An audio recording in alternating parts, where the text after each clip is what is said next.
Raphaël Legendre est avec nous, retour de la matinale de l'économie à 6h48. Les députés PS annoncent une motion de censure contre François Bayrou après l'échec du conclave. C'est toute la méthode Bayrou qui est en train de faire pchit, Raphaël, ce matin. Bah oui, François Bayrou a eu beau recevoir l'ensemble des participants hier du conclave pour conjurer de franchir le dernier mètre. Aucun des syndicats ne souhaite remettre le couvert. Pas plus que les organisations patronales d'ailleurs qui négocient depuis 4 mois à titre gracieux pour rien. Au final, le Premier ministre a promis de reprendre lui-même les derniers points de friction pour faire des propositions en fin de semaine. Mais qui fait encore confiance en la méthode Bayrou? Celui-là même qui, en lançant le conclave, promettait aux syndicats et au Parti socialiste une négociation, je le cite, sans totem ni tabou, avant 15 jours plus tard de fermer la porte aux 62 ans, provoquant la sortie de la CGT, de FO et de l'UDP, ou encore celui qui, dans la dernière ligne droite des discussions, appelle à trouver un accord la semaine dernière, tout en affirmant que s'il n'y avait pas d'accord, il n'y aurait pas de texte à l'Assemblée nationale, offrant une porte de sortie rêvée au patronat et à l'Élysée qui, bien évidemment, ne souhaite pas qu'on touche à sa réforme de 2023. Mais la méthode Bayrou, Raphaël, c'est du flou, des zigzags, au bout d'un moment on ne comprend plus.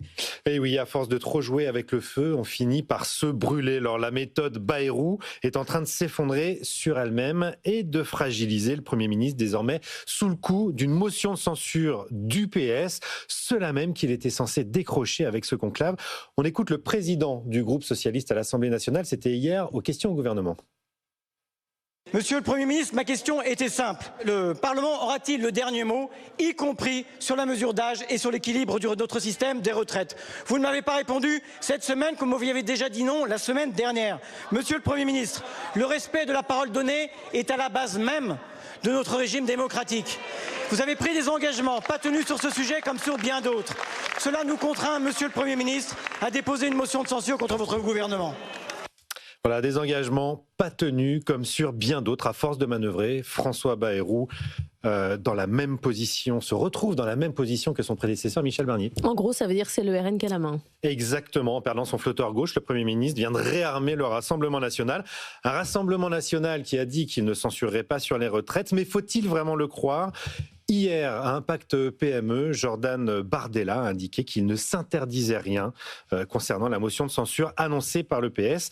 Ce qui veut dire aussi autre chose, c'est que l'Himalaya budgétaire qui fait face à François Bayrou pour le PLF 2026 à l'automne, c'est avec le Rassemblement national qu'il va devoir le négocier plutôt que le PS, sauf à ce que dans ce jeu de billard à 3 bandes, bien le PS ne dépose cette motion que pour amuser la galerie en sachant que le RN ne la votera pas et décide de négocier quelques mesures dans le budget 2026 qui pourraient leur servir à quelques mois des municipales qui sont leur grande échéance politique. Évidemment, seule certitude, sans la clé du PS, les portes de Matignon pourraient se refermer plus rapidement que prévu pour François Bayrou. Je rappelle que dans toutes les enquêtes d'opinion auprès des PME, la plus grosse crainte devant la guerre commerciale, devant la guerre Iran-Israël, c'est le risque à nouveau d'instabilité gouvernementale. Oui, l'instabilité politique qui bloque la France depuis un an et qui pèse aujourd'hui sur une croissance atone.